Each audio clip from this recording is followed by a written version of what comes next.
मैंने गारंटी दी थी, न खाऊंगा न खाने दूंगा, न खाता हूं न खाने दूंगा, न खाऊंगा न खाने दूंगा। अच्छे दिन के नारों और 15 लाख के जुमलों के बीच में एक वायदा था जिसने लोगों के दिल को छू लिया था, और वो था नरेंद्र मोदी की अपनी पर्सनल गारंटी कि यूपीए काल के करप्शन को अब खत्म कर दिया जाएगा, और ये कि नरेंद्र मोदी ना खुद खाएंगे न किसी को खाने देंगे।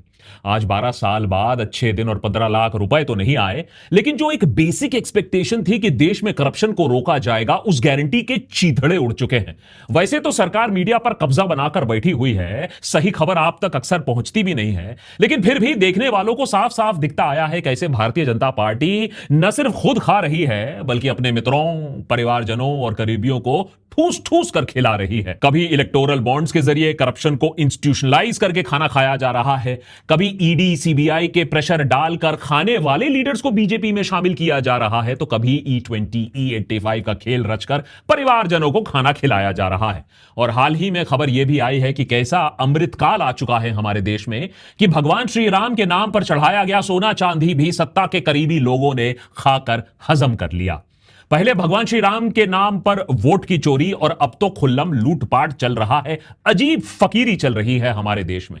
लेकिन अभी तो कलयुग में बहुत कुछ देखना बाकी रह गया है। खाने खिलाने बिना डकार लिए हजम करने के सिलसिले में नया आइटम ऐड हो चुका है। इंडियन एक्सप्रेस के जय मजुमदार ने अपनी इन्वेस्टिगेशन में पाया कि मध्य प्रदेश में खुद मुख्यमंत्री और उनके परिवारजन अच्छे से खा पी रहे हैं, उनके तो अच्छे दिन प्रो मैक्स चल रहे हैं। इंडियन एक्सप्रेस ने डिटेल्ड इन्वेस्टिगेशन के साथ लैंड रिकॉर्ड्स के जरिए दिखाया कि 13 दिसंबर 2023 मोहन यादव के मध्य प्रदेश चीफ मिनिस्टर बनने के बाद आने वाले सिर्फ 2 सालों के अंदर अंदर उन्होंने और उनके परिवारजनों ने अलग अलग जो लोग हैं, उन्होंने उज्जैन और उसके आसपास 137 प्लॉट्स खरीदे, टोटल 45 करोड़ रुपीस में। 168 एकड़ में यह जमीन फैली हुई है, और दिलचस्प बात यह है कि 168 एकड़ में से 111 एकड़ ऐसी हैं जहां उन्हीं की सरकार ने फिर नई सड़कें अनाउंस कर दी। बोलने की जरूरत नहीं है, इसके बाद जमीन की कीमतें अपने आप इलॉन मस्क के रॉकेट की तरह ऊपर चले गई। अब हो सकता है कि यह सब कोइंसिडेंस हो, संयोग हो, कहा जा सकता है, या फिर ना भी हो। आप समझदार हो। हमारे देश के पहले इमरजेंसी के दौरान इंदिरा गांधी ने प्रेस को झुकने पर मजबूर कर दिया था। जेल का डर, अखबारों पर सेंसरशिप, न्यूज प्रिंट सप्लाई रोक देना, प्रेस की बिजली सप्लाई काट देना। इतिहास गवाह है कि ज्यादातर बड़े पब्लिकेशंस ने आत्मसमर्पण कर दिया। कुछ छोटे पब्लिकेशंस के अलावा इंडियन एक्सप्रेस ही था जिसने इंदिरा गांधी से भिड़ने का साहस दिखाया। एलके अडवाणी ने इसके बारे में बाद में कहा था, when asked to bend they crawl. मतलब जब इंडियन मीडिया को झुकने के लिए कहा गया था तो वो रेंगने लगा। आयरनी तो देखो, आज उसी एलके अडवाणी के बीजेपी के चलते दूसरे इमरजेंसी में देश में जो मीडिया है वो सरकार के सामने रेंग नहीं रही है, पिछवाड़ा इतनी बुरी तरीके से चाट रही है कि जीभ वहीं फंस चुकी है। कुछ भी एडिटर का काम ही आजकल पत्रकारिता कम और कॉमेडी ज्यादा करना हो गया है। जो देश का 4th पिलर था वो टूट सा चुका है। लेकिन इंडियन एक्सप्रेस जैसे पब्लिकेशंस आज भी कोशिश जरूर कर रहे हैं कि उनकी लेगेसी, लोगों का इन्वेस्टिगेटिव जर्नलिज्म पर जो विश्वास है, सरकार से सवाल पूछने की जो प्रथा हुआ करती थी, वो सब खत्म ना हो जाए।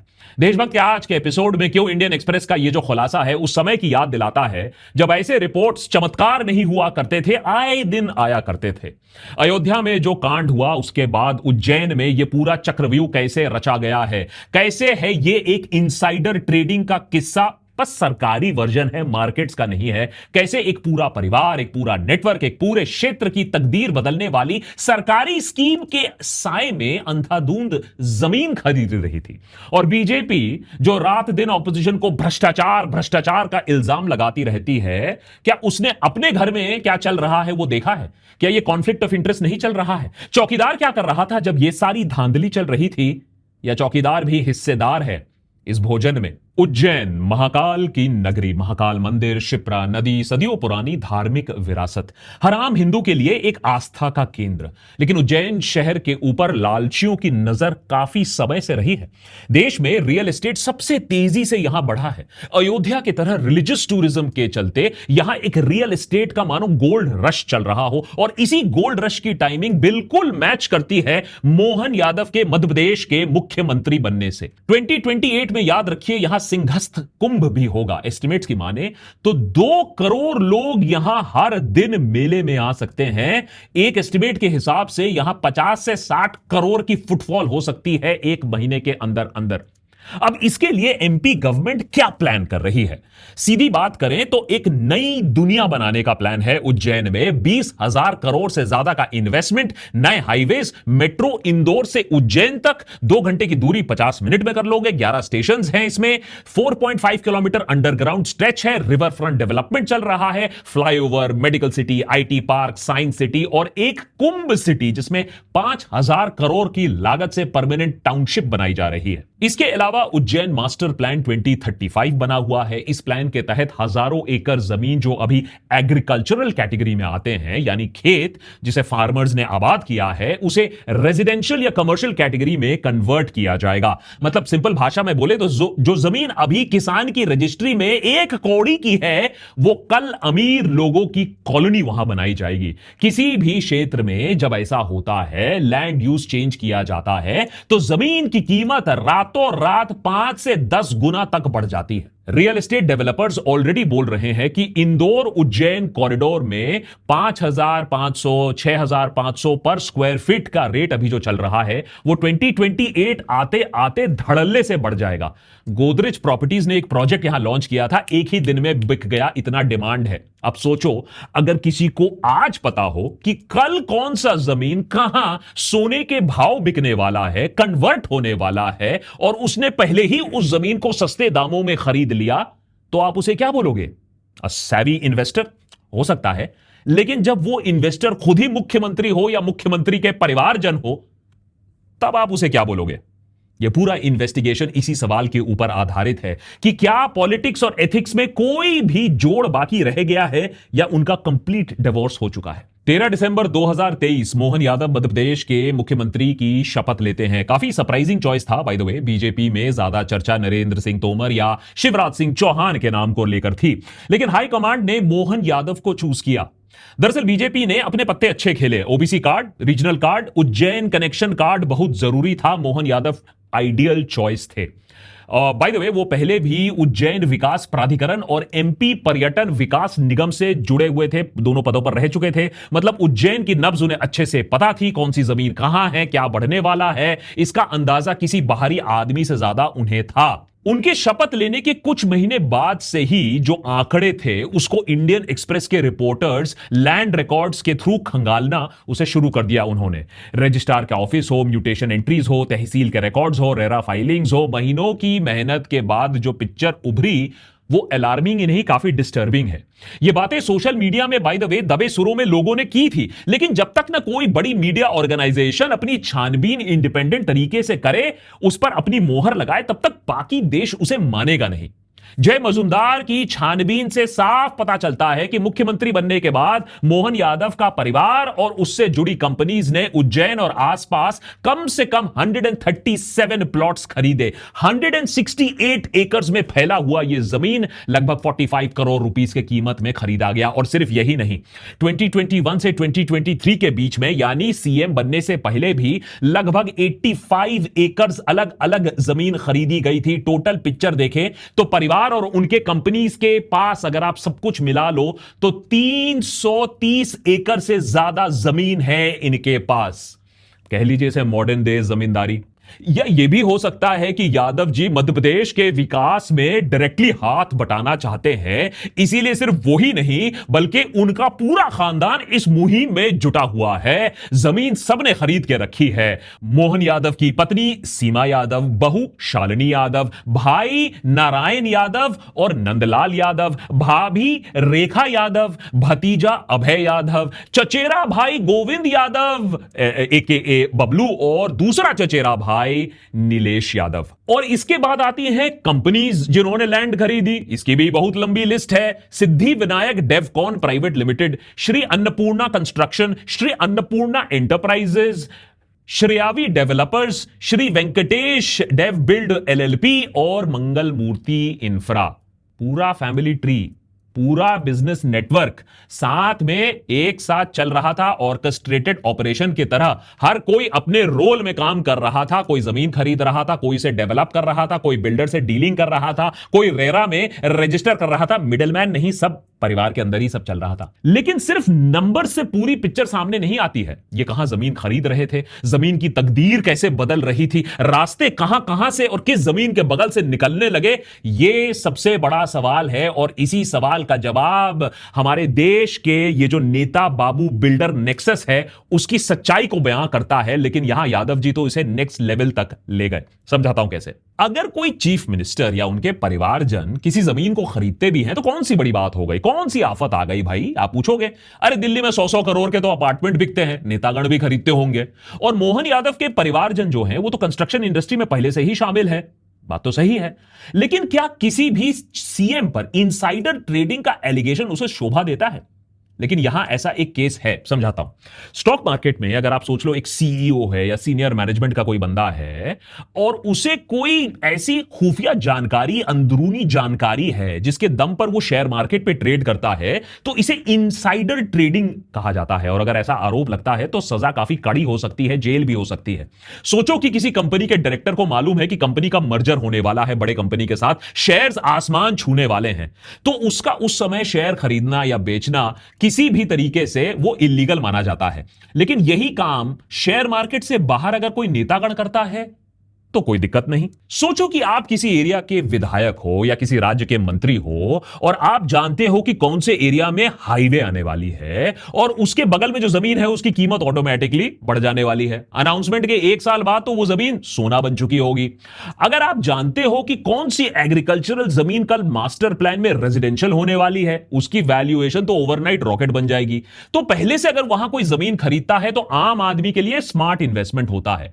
लेकिन एक और बात है, और बहुत बड़ी लेकिन है, अगर आपके पास इनसाइडर है इंफॉर्मेशन, आप डिसीजन प्रोसेस में इन्वॉल्व हो, अगर आप वहां के मुख्यमंत्री हो, अगर नक्शा आप बना रहे हो और जमीन आपका परिवार खरीद रहा है, तो यह साफ साफ कॉन्फ्लिक्ट ऑफ इंटरेस्ट होता है। यह वही सिस्टम है जो अगर शेयर मार्केट में आप करोगे तो इसे इनसाइडर ट्रेडिंग बुलाया जाएगा, लोगों को जेल भेज दिया जाता है इसके लिए।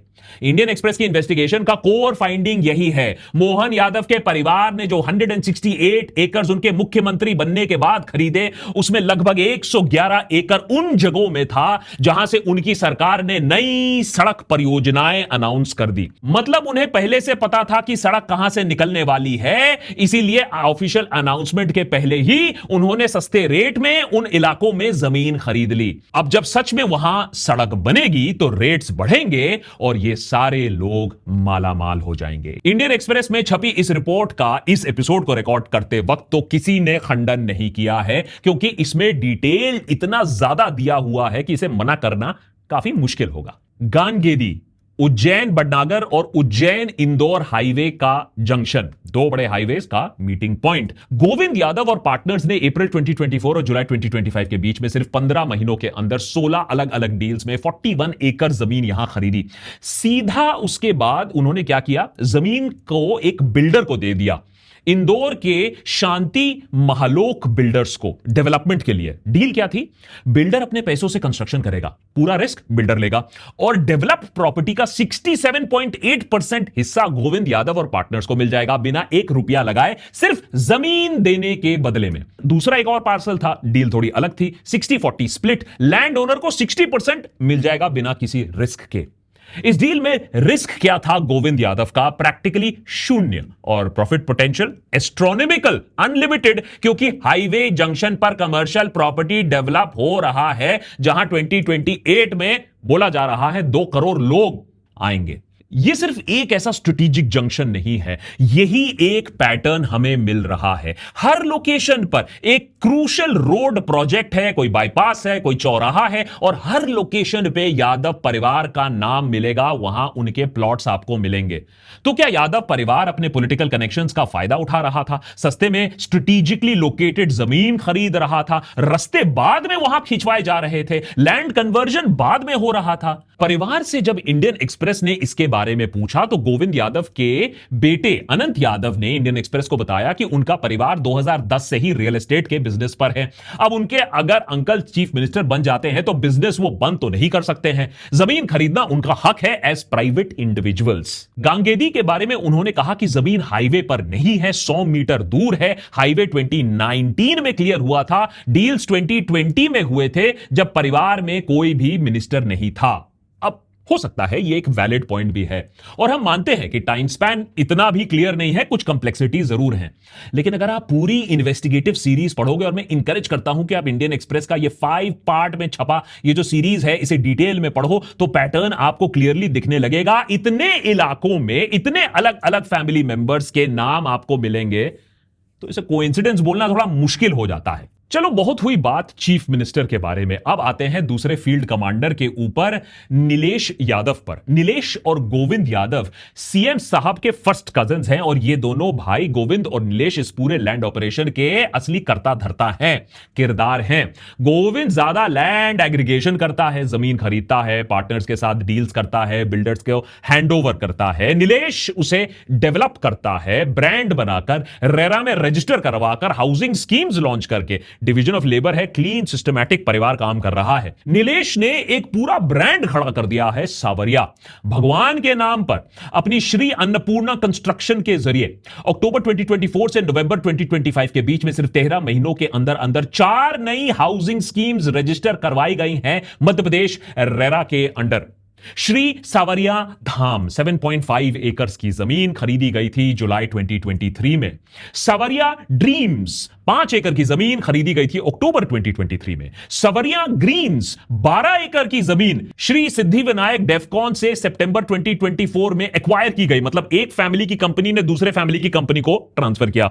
श्री सावरिया रेजिडेंसी 3.7 एकर्स की जमीन जून 2024 में खरीदी गई थी। सिर्फ 3 साल के अंदर अंदर फुल ब्लोन रियल्टी ब्रांड खड़ी कर दी गई है तेजी से, और यह सिर्फ प्लान पर ही नहीं ग्राउंड पर भी चल रहा है। रेरा रजिस्ट्रेशन का मतलब अब आम लोग भी इन स्कीम्स में पैसा लगा रहे हैं, फ्लैट्स खरीदने के लिए पैसा दे रहे हैं, प्रॉपर्टी बुक कर रहे हैं। एक रियल एस्टेट बिजनेस रन या ऑपरेट करना अपने आप में तो इलीगल काम नहीं है, अनएथिकल नहीं है, लेकिन चीफ मिनिस्टर मोहन यादव के कजिन्स के रियल एस्टेट ऑपरेशंस जिस हिसाब से बढ़ रहे हैं उसे एक बात तो साफ हो चुकी है कि यह परिवार सिर्फ जमीन जमा नहीं कर रहा है, खरीद नहीं रहा है, उसे ऑर्गेनाइज्ड रियल एस्टेट बिजनेस में कन्वर्ट कर रहा है। इस सब के लिए जबरदस्त पैसे की जरूरत होती है, वो कहां से आ रही है, इसका जवाब हमारे पास नहीं है। और इसी ऑपरेशन की एक और डायमेंशन भी बहुत इंटरेस्टिंग है। 2025 में जब एमपी गवर्नमेंट सिंहस्थ के लिए एक बड़ा लैंड पूलिंग स्कीम लेकर आई, मतलब किसानों की जमीन सरकार पूल करेगी, इंफ्रास्ट्रक्चर बनाएगी, टेंपररी मेगा सिटी बनाएगी,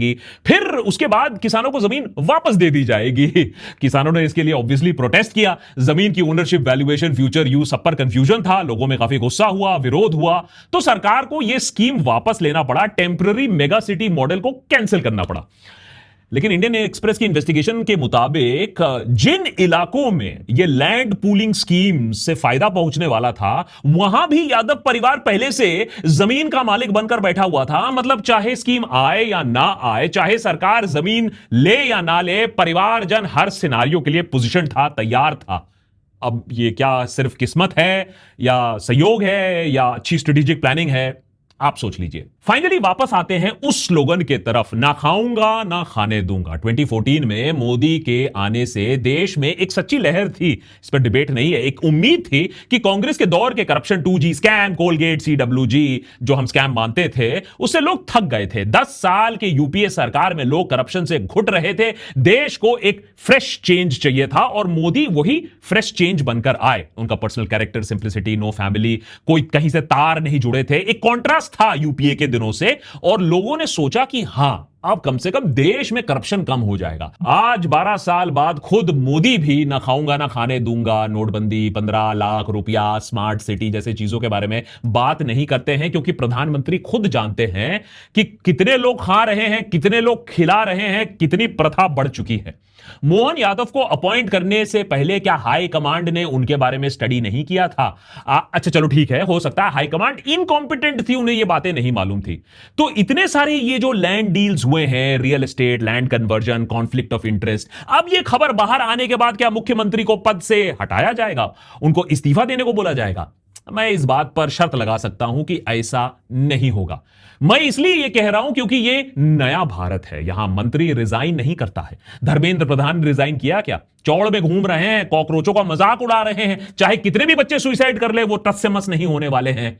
वो 2010 में अगर आप याद करोगे तो इंडिया अलग हुआ करता था। आपको शायद याद नहीं होगा तो याद दिला दूं, Adarsh cooperative housing society scandal, media ने खूब उछाला था उसको, टेलीविजन में 24 घंटे डिबेट हुआ करता था कि अशोक चव्हाण उस समय महाराष्ट्र के चीफ मिनिस्टर ने कैसे आदर्श कोऑपरेटिव हाउसिंग सोसाइटी के लिए एक्स्ट्रा एफएसआई अप्रूव कर दिया था, बिल्डिंग को ऊंचा बना दिया था। जिस बिल्डिंग में कारगिल विडोज को फ्लैट मिलने वाला था उसने अपने रिलेटिव्स को कैसे फ्लैट दिलवा दिया मुख्यमंत्री ने। अशोक चव्हाण को प्रेशर के अंडर मीडिया स्क्रूटनी के बाद रिजाइन देना पड़ा था। क्या 16 साल बाद हम यह सोच भी सकते हैं, इस बात की कल्पना भी कर सकते हैं कि मीडिया प्रेशर में कोई मुख्यमंत्री रिजाइन करेगा? वैसे यह बात भी सच है कि बिल्डर बाबू नेता जो नेक्सस है वो कोई नई चीज तो है नहीं, हमारे देश में तो हमेशा होता आया है। लेकिन मोहन यादव के केस में यह सब कुछ एक ही फैमिली ने हैंडल कर लिया है। नेता, बिजनेस, बाबू सब एक ही फैमिली से काम हो रहा है। मिडिलमैन को बाहर खींच लिया गया है और परिवार में इसीलिए कॉन्फिडेंस भी है कि उनको कुछ नहीं होगा। अगर सब कुछ क्लियर था, अगर बिजनेस वाकई में 2010 से चल रहा है, अगर रोड्स का कोई नाता नहीं है आपके मंत्री पद से, तो बता दो, क्लियर आंसर दे दो, एक डिटेल्ड रिस्पॉन्स कर दो। लेकिन ये डिटेल्ड रिस्पॉन्स नहीं आएगा। हां, ये हो सकता है इंडियन एक्सप्रेस पर ईडी का रेड जरूर आ जाए, क्योंकि सरकार के पास जवाब देने का अब यही तरीका रह गया है, लोगों को डराना और धमकाना।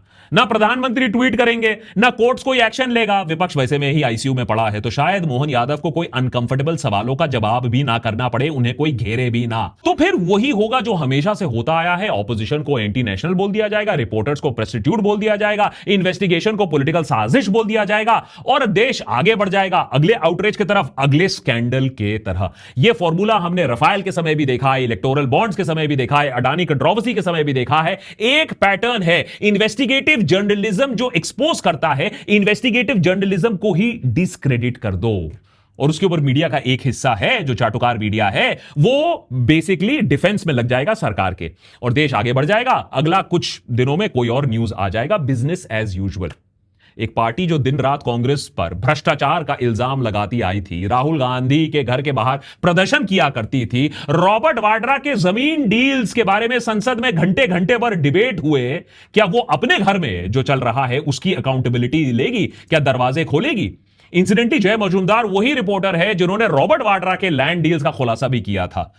लेकिन देखते हैं कि क्या उन्हें भी इस बार अर्बन नक्सल बना दिया जाएगा या नहीं। पनिशमेंट हो या ना हो, यह केस दिखाता जरूर है कि भ्रष्टाचार सिर्फ टेबल के नीचे पैसा लेन देन कर नहीं होता है। भ्रष्टाचार वो भी होता है जब आप पब्लिक ऑफिस का इस्तेमाल डायरेक्टली या इनडायरेक्टली अपने आप को या अपने फैमिली को बेनिफिट करने के लिए करते हो। जब एक सीएम, उनकी सरकार शहर का मास्टर प्लान बनाती है, सड़कें अनाउंस करती है, हाईवेज ग्रीन लाइट करती है और उसी शहर में उसी वक्त सीएम के घर के लोग जमीन खरीद रहे होते हैं, पूछने वाला कोई नहीं होता है, तो यह एक सिस्टमैटिक रॉट होता है। इंडिविजुअल करप्शन से ज्यादा डेंजरस है क्योंकि यह नॉर्मलाइज हो चुका है, एक्सपेक्टेड हो चुका है। हर इंसान अभी इस रिपोर्ट को देखकर कह रहा है कौन सी बड़ी बात है, सभी ये करते हैं। देशभक्त में हमने आज ये एपिसोड इसलिए भी बनाया है क्योंकि ये जरूरी है कि आप भी सपोर्ट करो। बड़ी खुशी हुई जब सुबह सुबह अखबार खोलकर ऐसी रिपोर्ट देखने को मिली जहां इतनी डीप डिटेल्ड इन्वेस्टिगेशन रिपोर्ट हमें देखने को मिली, और इसीलिए मैं बोलता हूं proud to be a subscriber to the Indian Express. वैसे तो मैं अखबार भी खरीदता हूं और पूरा टीम इसका डिजिटल वर्जन भी पढ़ता है।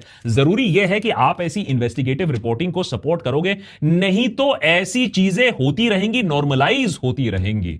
अब यह देखना है कि इस रिपोर्ट का कोई एक्शन होता है या नहीं होता है। कोर्ट्स, बाकी मीडिया, ऑपोजिशन इसे उठाती या नहीं उठाती है। इंडियन एक्सप्रेस ने बहुत अच्छा काम किया है, जय मजूमदार ने बहुत अच्छा काम किया है। अब बारी आपकी और मेरी है इस रिपोर्ट को आगे ले जाने की।